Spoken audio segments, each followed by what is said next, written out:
There is a specific kind of institutional absurdity that develops when a country acquires sophisticated military hardware from a nation, subsequently declares that nation its permanent enemy, and then spends the next 4 decades maintaining that hardware without the manufacturer's support, spare parts, or technical documentation. The Iranian Air Force's relationship with the F-14A Tomcat is the purest expression of this phenomenon, available anywhere in the world.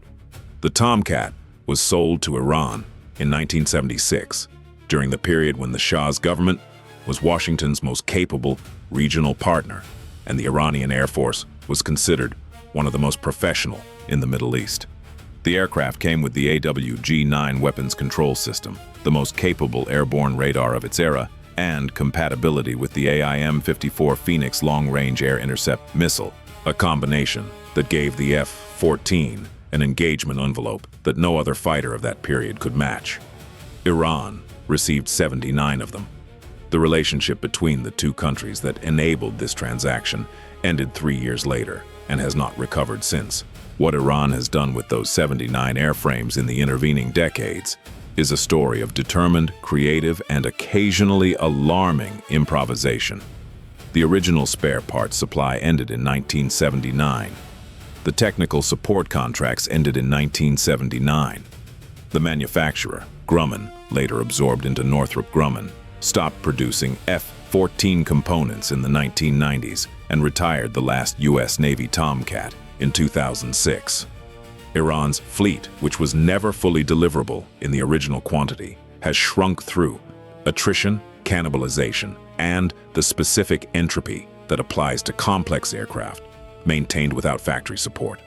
Current assessments by the organizations that track these things, working from satellite imagery, reported incidents, and occasional glimpses provided by Iranian state media, suggest that between 10 and 20 of first F-14As are maintained in a state that a qualified Tomcat pilot would describe as flyable. The definition of flyable is doing a lot of work in that sentence. The F-14A that lifts off from Shahid Naqdi Air Base at 9:44 this morning is one of the flyable ones. Its ALQ-240 radar, the technology that made the Tomcat revolutionary in 1974, warms up and begins its scan. The ALQ-240 has been modified by Iranian engineers who have spent decades developing an intimate and necessarily creative relationship with a system they cannot officially obtain parts for. The modifications are real. The system functions. It also broadcasts its position, its operational mode, and its technical characteristics to every electronic warfare platform within its detection range. Because the ALQ-240 was designed in an era when emissions control was a secondary consideration to radar performance, and because the Iranian modifications, however ingenious, have not resolved this fundamental architectural property of the system. The moment the ALQ-240 activates over the Persian Gulf, it is announcing itself to every receiver in the area with the electromagnetic subtlety of a lighthouse in a parking lot. The aircraft is heading southwest. The target of its intercept is a Boeing P-8A Poseidon, a maritime patrol and reconnaissance aircraft operated by the United States Navy, currently operating over international waters in the central Persian Gulf, approximately 180 nautical miles from the Iranian coast. The P-8 has been on station for 2 hours and 14 minutes. Its mission is the routine surveillance and signals collection that U.S. Navy maritime patrol aircraft have been conducting over the Persian Gulf continuously, with brief scheduling interruptions, for longer than most of the P-8's crew have been alive. The crew is professional, the aircraft is capable, and the mission is proceeding with the baseline elevated attention that Persian Gulf operations always require. The sensor operator has been collecting since 7:30. The mission commander is reviewing the current collection picture.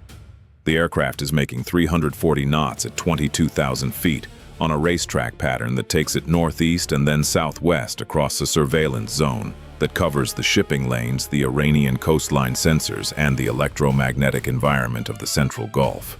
And then, at 9:49, the defensive systems operator reports a new contact. Bearing 045, range approximately 85 nautical miles. The contact's emission signature, acquired by the P-8's AN/ALQ-240 Electronic Support Measures Suite, is matched against the threat library in under 5 seconds. The result produces in the defensive systems operator a reaction that is simultaneously professional and notable for its specificity. "I have an AWG-9, she says, with the tone of someone who has just identified a vehicle in a traffic jam that has not been manufactured in 20 years and should not technically be running. Classification: F-14A. Iranian Air Force. She pauses for exactly the amount of time it takes to verify the match. Confirmed. There is in the American military aviation community a specific relationship with the F-14 Tomcat that has nothing to do with Iran. The Tomcat is, to anyone who grew up around naval aviation or spent time watching it from the deck of a carrier, one of the most visually distinctive and aerodynamically impressive aircraft ever built. The variable sweep wings alone are a mechanical achievement that aviation enthusiasts discuss with the reverence usually reserved for Formula One engineering. The AWG-9/AIM-54 Phoenix combination could track 6 targets simultaneously and engage them at ranges that, in 1974, were simply not achievable by anything else flying. The Tomcat was retired by the U.S. Navy in 2006, not because it was outclassed, but because it was expensive to maintain, and the F/A-18E/F Super Hornet covered the missions at lower cost. The aircraft that is now closing on this P-8 at approximately 550 knots is an American design built by an American company, powered by American-designed Pratt & Whitney TF-30 engines, and operated by people who have spent decades keeping it alive by means that no American engineer was involved in planning. The mission commander aboard the P-8 is aware of all of this. He finds it worth noting professionally before he returns his attention to the operational picture. This is the vulnerability window, and it deserves to be stated with precision because it is real and because pretending otherwise would be inaccurate. A P-8A Poseidon is not a fighter. It is a maritime patrol aircraft derived from the Boeing 737 commercial airliner, which is an excellent foundation for a surveillance platform and a less excellent foundation for an air combat maneuvering engagement. The P-8 carries the AN/ALQ-240 ESM suite, self-protection expendables, and crew members who are specifically trained to recognize the situation, developing at 0949, and respond to it correctly. What it does not carry is weapons capable of engaging another aircraft. The P-8's self-defense capability is defined entirely by its electronic systems and its crew's ability to maneuver, deny targeting solutions, and communicate. The F-14, it is tracking carries, in its current configuration, at least 2 AIM-54 Phoenix missiles, the same missile it carried when it left the United States in 1976. Maintained and modified to operational status by the people who have been keeping the aircraft flying for 45 years. The Phoenix has a range, in the original specification, of over 100 nautical miles. The F-14 is at 85 miles and closing at 550 knots. The defensive systems operator is doing the math. The mission commander is doing the same math. The math produces a window of approximately 7 to 8 minutes before the F-14 reaches the inner edge of a geometry that requires a decision. The mission commander transmits to the 5th Fleet Watch Officer at 0950, 1 minute after the initial contact report. The transmission is concise. Single F-14A. Intercept contact bearing 045, 82 miles closing. Request fighter support. The 5th Fleet Watch Officer, who has been monitoring the P-8's mission since launch and has been watching the Gulf electromagnetic environment with the attention that the current operational period requires, acknowledges and transmits immediately to the alert section at Udeid Air Base in Qatar. 2 FA-18E Super Hornets on the quick reaction alert cycle are starting engines at 0951. They will be airborne in 8 minutes. The F-14 will be at approximately 36 miles in 8 minutes. The geometry is not comfortable. It is not impossible. It is the kind of geometry that everyone in this chain of command is trained for and that the training is specifically designed to manage. No, The P-8 mission commander also has options that do not require waiting for the F-14Es. He executes a course change at 0951, a turn away from the F-14's approach, bearing that increases the range rate of closure and buys time against the intercept geometry. The P-8 at 340 knots making a 90-degree turn does not escape the F-14's radar. The AWG-9 at this range has no difficulty maintaining track on a 737-sized contact, but the course change alters the engagement geometry in ways that matter.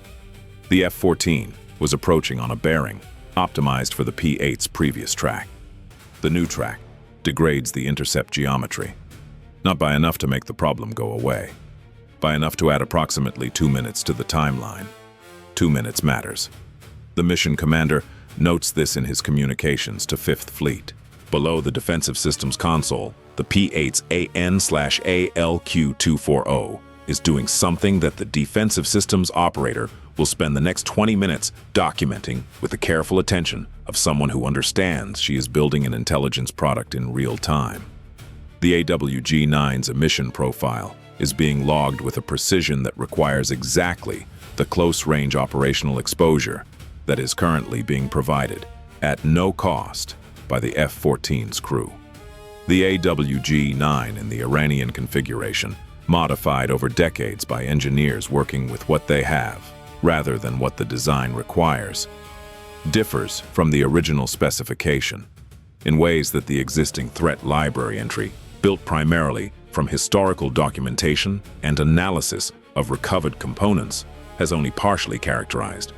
The emission frequency shows a drift that is consistent with component aging beyond the original tolerance band.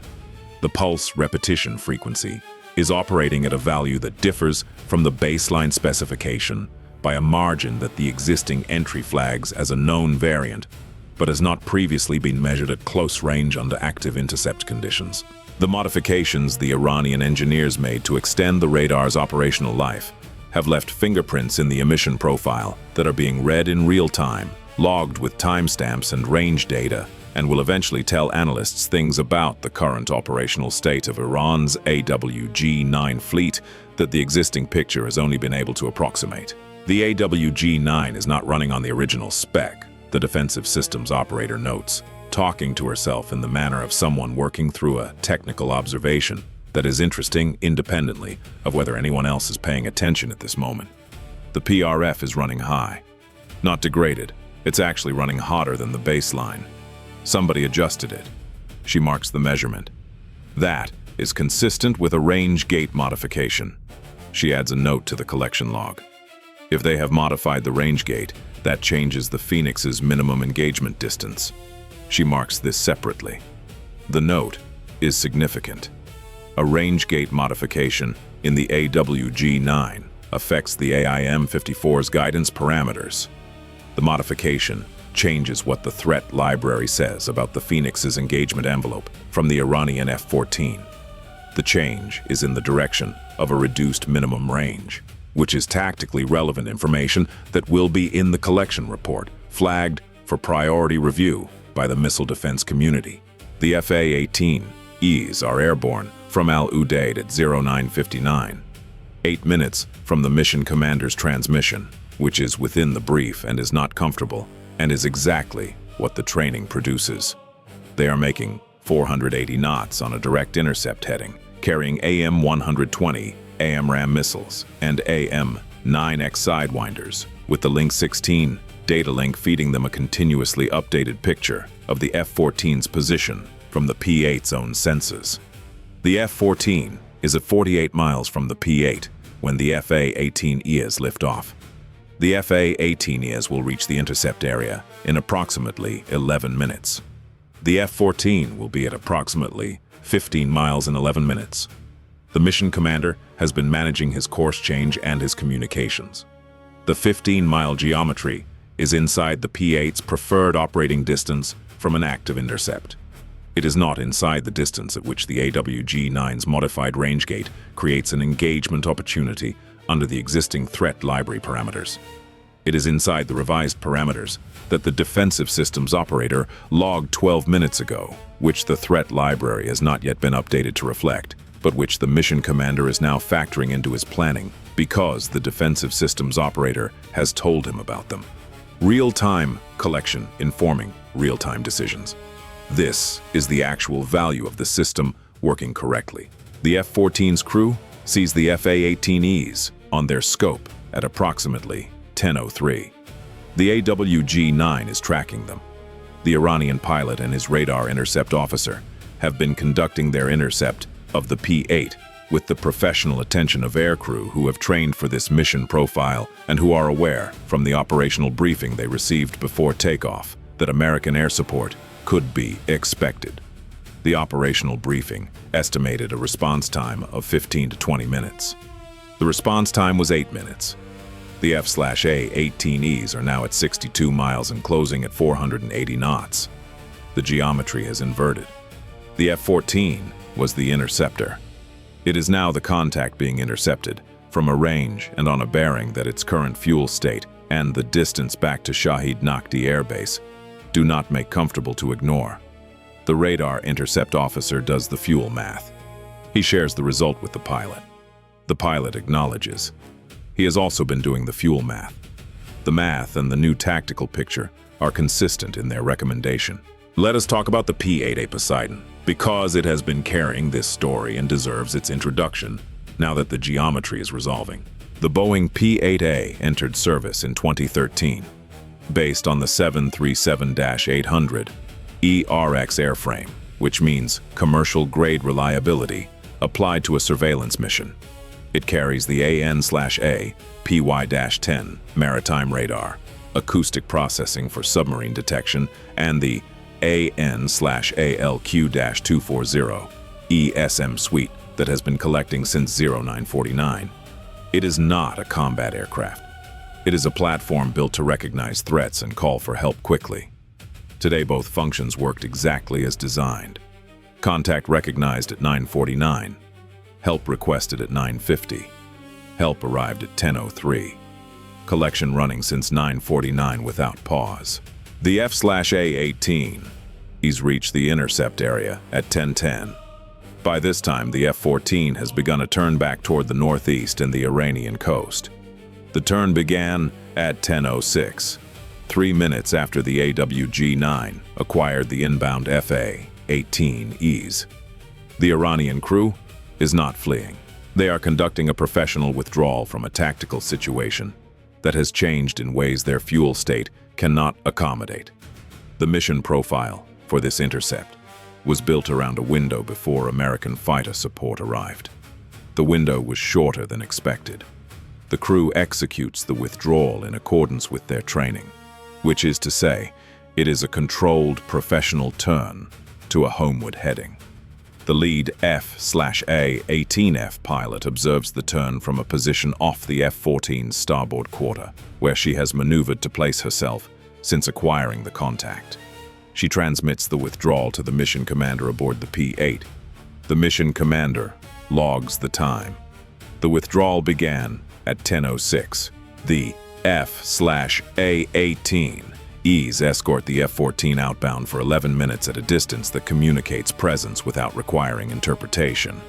The lead pilot observes two AIM-54 Phoenix airframes on the shoulder stations. She notes the wing sweep mechanism condition, the general airframe state, the observable maintenance evidence that an experienced aviator reads from a passing aircraft. All of it goes into her post-intercept notes and eventually into the analytical picture on Iranian F-14 operational readiness. At 10:17, the F-14 crosses the median line of the Persian Gulf on its way back to the Iranian coast. The F/A-18Es break off the escort. They return to an orbit position above the P-8's current track. The P-8 mission commander resumes his racetrack pattern. The collection continues.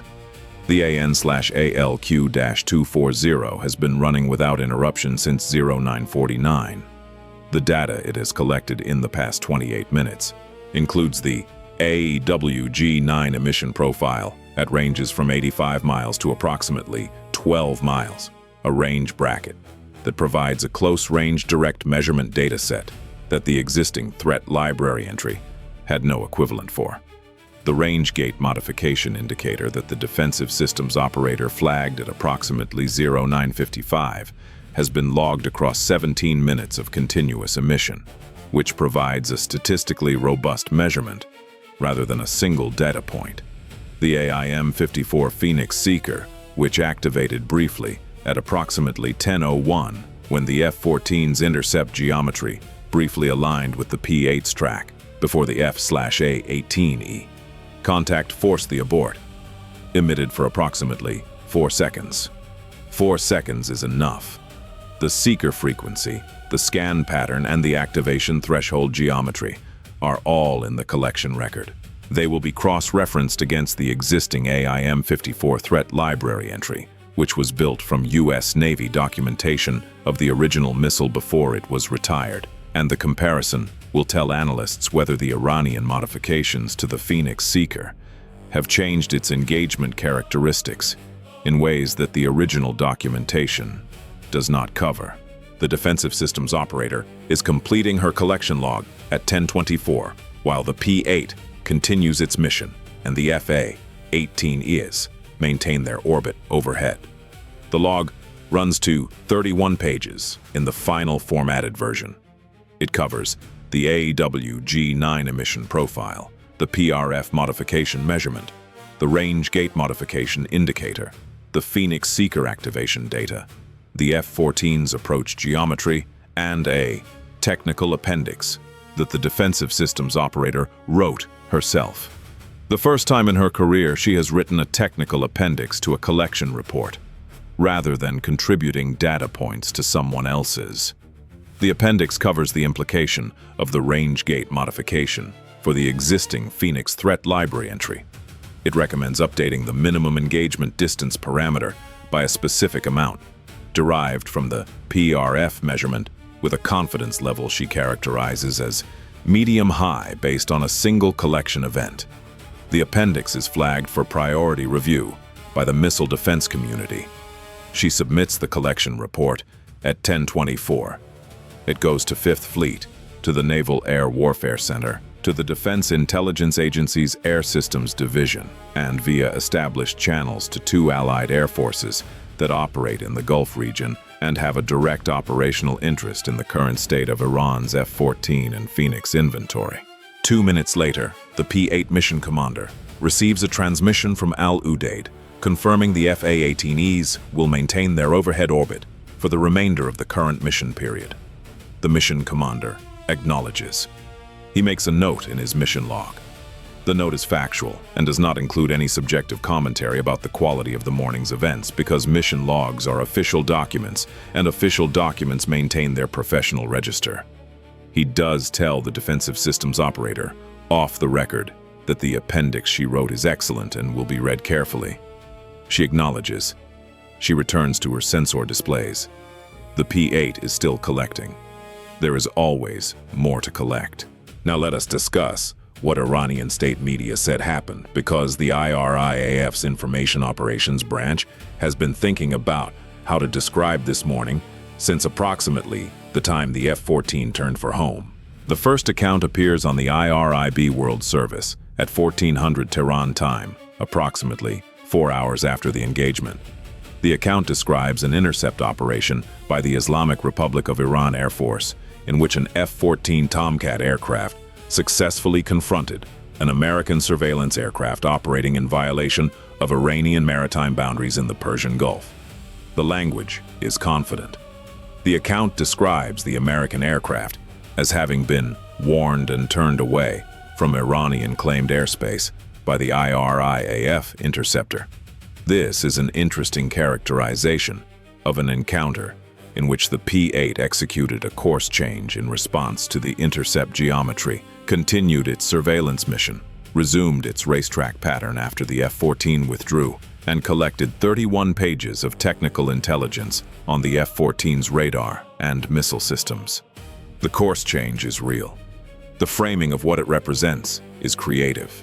The second account, released through the official IRIAF social media channels, includes a photograph The photograph is of an F-14A in flight banking left with the blue water of the Persian Gulf visible below. The aircraft is in IRIAF markings. It is an impressive aircraft in the photograph, which it is in person as well. The photograph does not appear to have been taken today. The lighting is inconsistent with the morning conditions in the Central Gulf, but it communicates what it is intended to communicate. Iran has F-14s. They fly, they intercept American aircraft. All of these things are true. The photograph is being used to support a narrative that is somewhat more ambitious than the operational record supports, which is also true, and which is a property this account shares with every other adversary propaganda effort discussed in this series. What neither account mentions: the AWG-9 PRF running hot, the range gate modification that the defensive systems operator identified at 0955 and logged across 17 minutes of continuous collection, the Phoenix Seeker's 4-second activation, the 31 pages in 4 inboxes, the appendix recommending an update to the Phoenix Threat Library minimum engagement distance, the fact that the most comprehensive close-range operational emissions dataset on the Iranian F-14's modified AWG-9 system ever collected by a U.S. Navy platform was assembled this morning, voluntarily, by a crew that flew their aircraft to within 12 miles of the collecting platform and then turned around. The F-14 lands at Shahid Naqdi at 10:51. The crew debriefs: intercept geometry, P-8 course change, FA-18E arrival, fuel state, withdrawal. The debrief does not cover the AN/ALQ-240 or the 31 pages, because the crew does not know about them. They know they flew a mission. The surveillance aircraft changed course. The Americans arrived faster than briefed, and they came home safely. The mission log will describe a successful sovereignty defense operation. All of this is accurate. It is an accurate description of a different morning than the one the defensive systems operator is still writing about at 10:24. The P-8 lands at its operating base at 13:47, after completing the remaining portion of its scheduled mission period. The collection continued after the F-14 withdrew. The total collection day was productive in the routine way, and exceptional in the specific way that close-range operational exposure to a modified AWG-9 under active intercept conditions is exceptional. The defensive systems operator submits her final collection package at 14:22, updated with the data from the remainder of the mission. She notes in the transmittal the appendix recommendation on the Phoenix Threat Library update and asks that it be prioritized. The analyst who receives the package reads the appendix first. She agrees with the confidence level characterization. She begins drafting the Threat Library update recommendation before she finishes reading the rest of the report. At Udeid, the duty officer closes out the alert tasking. Response time: 8 minutes within the brief, on the better end of the performance range for this tasking. The FA-18E crews complete their debrief forms. The forms go to the intelligence shop alongside the 31 pages from the P-8. The Persian Gulf is blue and warm in the afternoon. The AWG-9 range gate modification is in the Threat Library update queue. The airspace is clear. The collection is in 4 inboxes. The Iranian F-14 program has, this morning, contributed more to the United States Navy's operational picture of Iranian air capabilities than any single collection effort in the past several years. The defensive systems operator is eating lunch. She's thinking about the appendix confidence level. Medium-high. The Phoenix Seeker was 4 seconds, close range, known geometry. The data is solid. She decides the level is right. The report is already in 4 inboxes. It does not need her to worry about it anymore. Bye for now.